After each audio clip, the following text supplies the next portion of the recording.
안녕하세요. 골드만삭스입니다. 2차 세계대전 중에 벌어진 태평양 전쟁, 이때 미국이 어떻게 반격을 성공적으로 할 수 있나, 이걸 한번 보겠습니다. 제2차 세계대전은 1939년 9월 1일 날 나치 독일의 히틀러가 폴란드를 침공을 하면서 시작이 됐죠.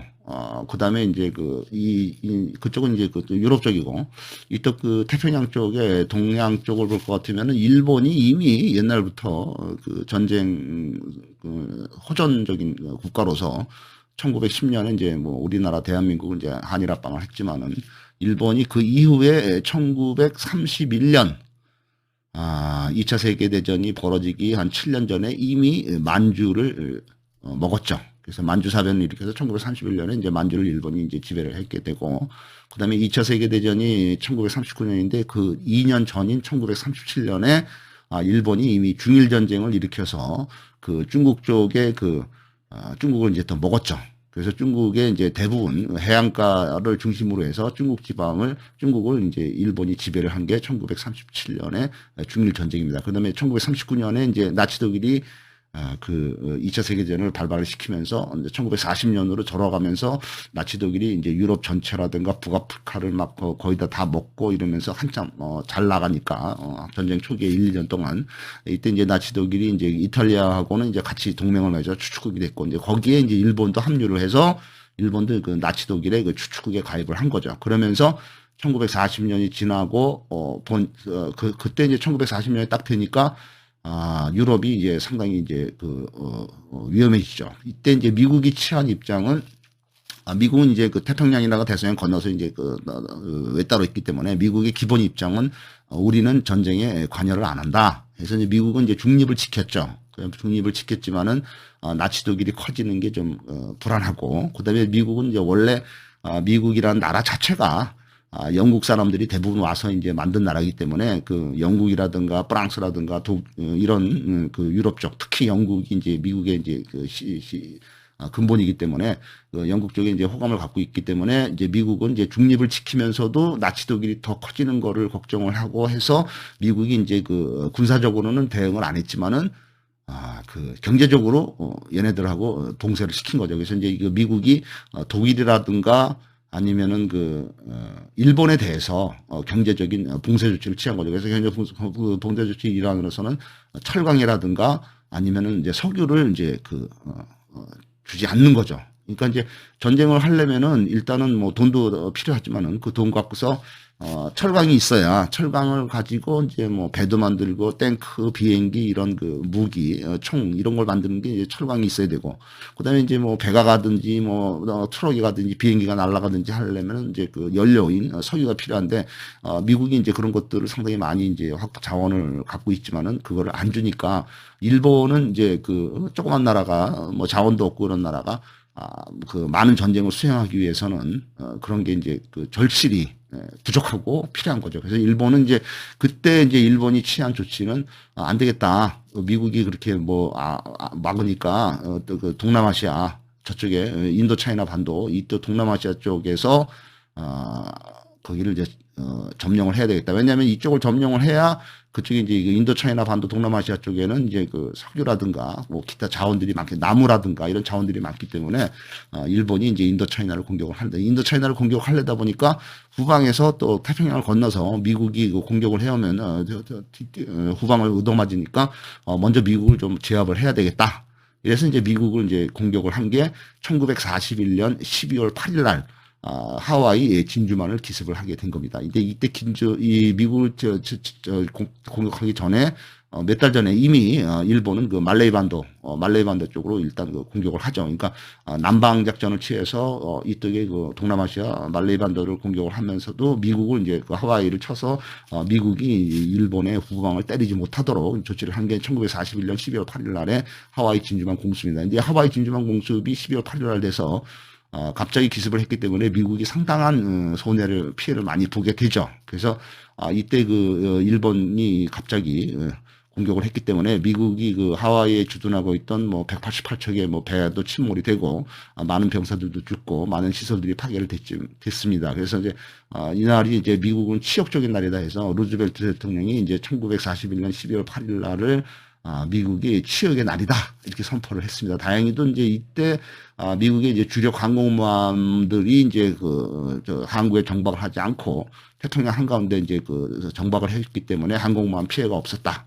그다음에 이제 미국의 주요 하와이의 주요 시설 중에서도 진주만에 있던 시설 중에서도 뭐 변기창이라든가 뭐 유리고라든가 이런 중요한 시설들이 일부 공습을 안 맞았다 해서 거기서 이제 무기도 다시 만들고 그다음에 이제 항공모함은 이제 활용을 할 수가 있으니까 미국이 빨리 패전에서 회복을 하게 된 겁니다. 그래서 미국은 항공모함이 겨우 이제 피해를 안 받기 때문에 겨우 이제 진주만 기습이 있고 난 지 6개월 만에 1942년 6월 달에 미드웨이 해전에서 일본 해군은 이제 개박살을 내죠. 그래서 이제 미국이 이제 복수를 하고 미드웨이 해전에서 1942년 6월이죠. 이때 거기서 일본의 항공모함 4대가 출격을 해서 일본의 항공모함 4대가 다 침몰하죠. 그다음에 미국은 항공모함 3대가 출격을 했는데 그중에 한 대만 침몰하고 2대가 살아남죠. 그러니까 미국이 상당히 이제 승리를 한 거죠. 일본은 여기서 항공모함 4대나 잃었기 때문에 상당히 많은 피해를 보고 이 2차 세계대전 특히 태평양 전쟁의 판도 주도권이 이제 기존에 이제 일본에서부터 미국이 이 주도권을 잡고 이기게 됩니다. 일본은 이제 여기서 계속 밀리면서 결국에는 이제 패망을 하게 되는 거죠. 1941년 12월에 진주만 공격과 함께 실시한 일본의 남방작전, 밑으로 이제 치고 내려와서 이제 인도차이나를 먹은 거죠. 이거를 이제 일본이 실시한 지 6개월 만에 일본은 이제 인도차이나 반도, 여기는 이제 베트남, 그 다음에 이제 라오스, 캄보디아 이런 게 있는 건데 이게 원래 프랑스 식민지였습니다. 근데 이 프랑스 식민지인데 여기는 프랑스가 나치 독일에 점령이 당하면서 프랑스가 힘을 못 쓰니까 일본이 쉽게 점령을 했던 거고 그다음에 이제 말레이 반도 그다음에 이제 말레이 반도는 이제 말레이시아하고 뭐 싱가포르 그다음에 이제 인도네시아 이쪽인데 이쪽은 이제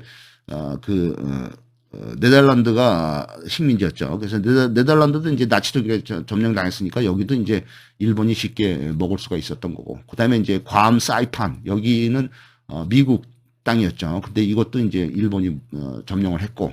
그다음에 이제 홍콩은 영국 땅인데 여기도 이제 일본이 점령을 했고. 해서 이제 일본이 이제 거의 동남아를 다 먹은 거죠. 나중에는 이제 필리핀까지 이제 먹었죠. 필리핀도 이제 원래 미국 땅이었는데. 그래서 일본이 동남아시아를 다 먹고, 그 대신에 이제 이 당시에 태국, 타이는 중립국이었고, 그 다음에 이제 그 위에 이제 미얀마라든가 인도라든가 이쪽은,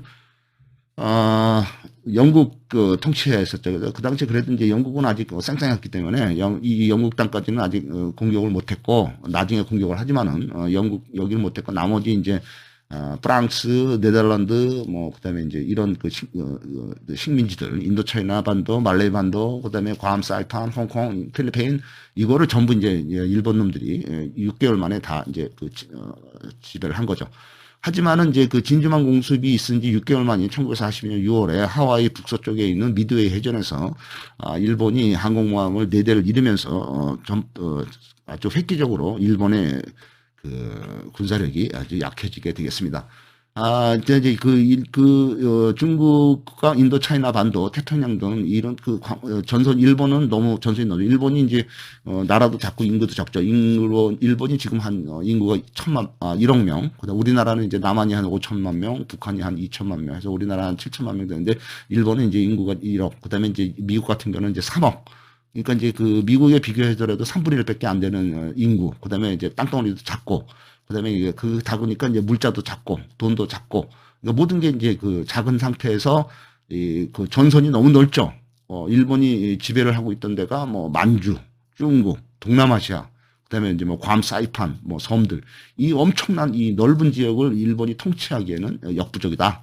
일본이 너무 욕심을 너무 많이 낸 거다. 이렇게 돼 있습니다. 그래서 이런 쪽에 역량이라든가 자원은 부족한데 미국하고 싸우려니까 일본이 점점 이제 밀리게 돼 있는 거죠. 왜냐면은 전쟁이 일어나서 처음에 둘이서 이제 군사로 싸우더라도 피해 이제 그 싸우다 보면은 배도 부서지고 사람도 죽고 그러니까 이제 100이었던 전력이 이제 70으로 줄었다.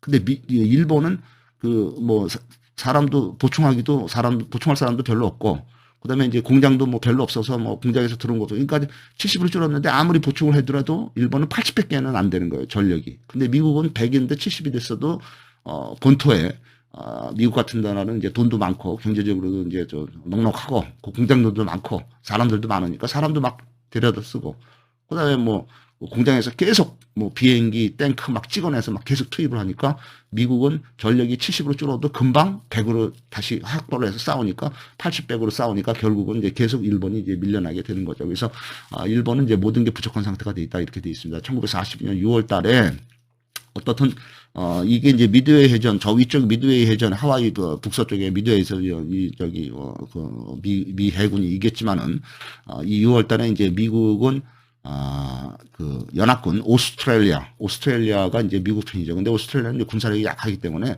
미국하고 오스트레일리아 연합군이 이제 오스트레일리아 북쪽에 있는 뉴기니 여기하고 이제 그 오른쪽에 있는 동쪽에 있는 솔로몬 제도를 미국하고 오스트레일리아 연합군이 방어에 성공하고 일본군을 격퇴를 합니다. 일본군은 이제 여기서부터 이제 다시 북쪽으로 다 쫓겨가죠. 여기 있던 저기도 죽고. 그래서 이제 6월 달에 그렇게 다 쫓겨난 다음에 이제 되는데 이 전투에서 가장 중요한 것이 이게 이제 솔로몬 제도인데 이게 뉴기니의 동쪽에 있는 솔로몬 제도 중에서 남쪽에 있는 과달카날 섬이 있는데 이 전투에서 미국이 결정적인 승리를 하게 됩니다. 이게 8월 달입니다. 1942년 8월 달에.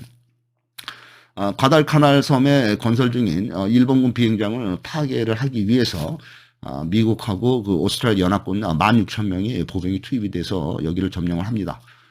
미국과 일본 양쪽이 모두 총력을 기울여서 전쟁에 임하게 됩니다. 솔로몬 제도 과달카날 섬에 미국의 핸더슨 미국 공군기지에서 출발한 미국 비행기들의 활약으로 미국이 섬을 완전히 장악을 하고 6개월 동안 이제 미국하고 일본이 싸워서 소모전에서 손실부충이 어려운 일본군이 도저히 이제는 뭐 인력도 장비도 다 이제 떨어지고 부족하니까 1946개월 만에 1943년 2월 달에 섬을 완전히 철수하는 걸로 돼 있습니다.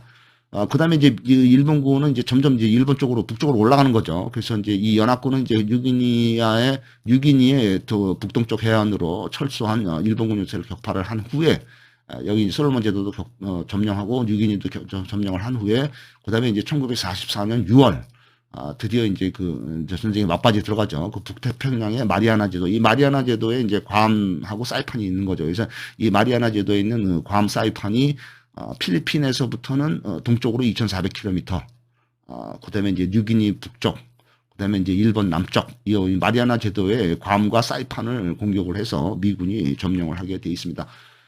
이 전쟁, 괌과 사이판을 정복을 하기 위해서 미군의 병력 13만 명하고 선박 535척이 투입이 되죠. 그래서 이제 미국의 계획은 사이판에다가 비행장을 세워서 여기서부터 이제 그 일본 본토, 동경까지 이제 비행 시간으로 한 4시간밖에 안 걸리기 때문에 충분히 폭격기가 이제 갔다 올 수 있는 거리에 이제 비행장을 만들어서 B-29 폭격기를 이제 동경까지 보내는 거죠. 그래서 이 사이판하고 괌을 점령하기 위해서 미국의 항공모함이 15척이 투입이 되고 이게 이제 미 5함대죠. 근데 이제 여기서 일본은 이제 9척. 일본이 이미 1944년 6월에 이미 그 여러 가지 전력이 부족해가지고 투입할 장비가 부족한 거죠. 그래서 이제 이제 일본은 항공모함 9대만 투입이 되겠습니다. 그래서 이 전투에서 미국은 전투기 130대와 그다음에 조종사 76명을 잃어버리죠. 하지만 일본은 오히려 더 많은 피해, 그러니까 전투기 450대와 조종사 445명이 투입이 되고 9척의 항공모함이 투입되는 이 중에 3척의 항공모함이 침몰하게 되겠습니다. 이 당시에는 이미 벌써 전쟁이 말기에 들어가기 때문에 일본은 그 인적 자원 투입도 너무너무 어려워서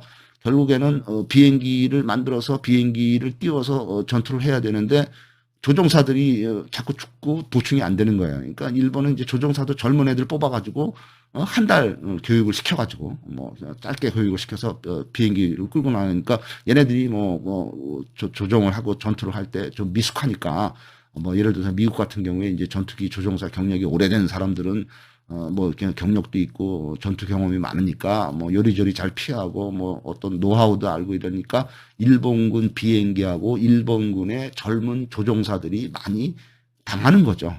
이제 격추당해서 떨어지고 이러면서 일본이 점점 악순환, 점점 그 상태가 조시가 안 좋아지는 거죠. 그래서 여기서 이제 일본이 많이 피해를 보게 되고 결국에는 이제 1944년 10월 달에는 미국은 이제 필리핀을 이제 다시 점령을 하게 됩니다. 그래서 필리핀의 맨 밑에 있는 민다나오 섬을 점령을 하고 그 위쪽에 있는 레이터 섬도 점령을 하고 그다음에 이제 12월 달 2개월이 지난 후에는 이제 필리핀의 이제 민도로 섬까지 점령을 하게 됩니다. 그래서 1945년 1월 달이 되면서는 본격적으로 필리핀의 북쪽에 있는 루선 섬을 점령을 하게 되고 그 2월 달에는 필리핀의 수도 루선 섬에 있는 마닐라를 미군이 점령을 하는 걸로 되어 있습니다.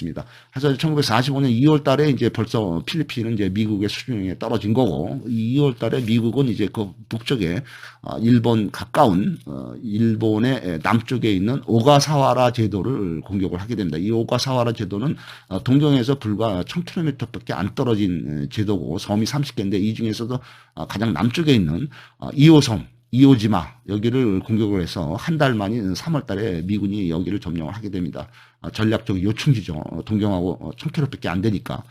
그다음에 이제 일본의 규슈에서 일본의 맨 남쪽에 있는 그 섬이 이제 규슈인데 거기서부터 그 남쪽에 있는 오키나와는 류큐제도라고 이제 류큐제도에 있는 섬인데 오키나와에서 동경까지는 1,500km 거리밖에 안 됩니다. 그래서 여기도 이제 충분히 비행장으로서 활용할 수 있기 때문에 미국이 여기를 점령을 한 게 6월달 1945년 6월달에 오키나와를 점령을 하죠. 이 오키나와를 6월달에 점령을 하고 나니까 이제 일본은 이제 완전히 이제 빼도 박도 못해 포위된 거죠. 이제 어디 갈 데도 없고 완전히 그 이제 패전이 완전히 짙어진 거죠. 또 북쪽에서는 또 소련이 또 쳐내려오고 이러니까 미국이 이제 일본 보고 항복을 해라.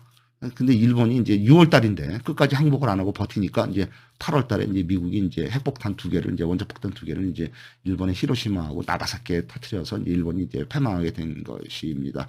그래서 어떻든 지금 오키나와는 지금 미군의 미군 그 군사 주둔지 비행장이 있는데 오키나와의 그 상당히 많은 부분 또 땅덩어리의 한 20, 30%를 미군 기지로 지금 미군이 쓰고 있다는 걸로 돼 있습니다.